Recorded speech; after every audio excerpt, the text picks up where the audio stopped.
Mana men uy joyim. Mana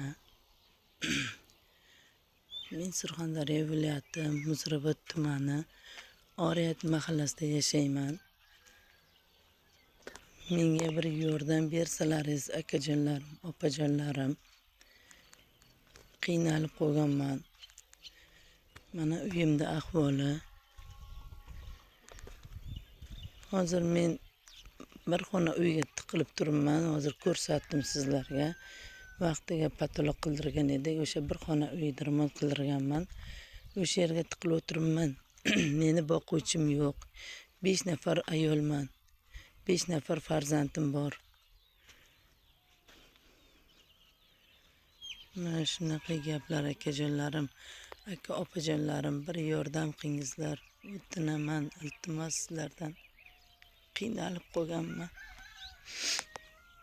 Mana meni uy joyim. Hokimiyatgacha bordim. Portallargacha nima qildim, telefon qildim, yordam qilingizlar deb.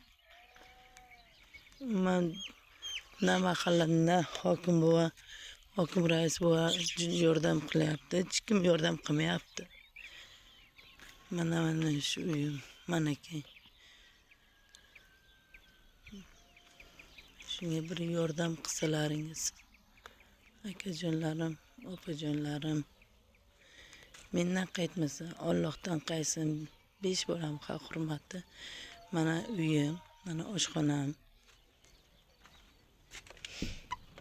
Mana oshxonam. Mana termit degan narsa bor, mana yog'ochni yeyapti. Men necha yildan beri shu hokim buvaga ham bordim. Mahallalarga chiqdim, portallargacha chiqdim.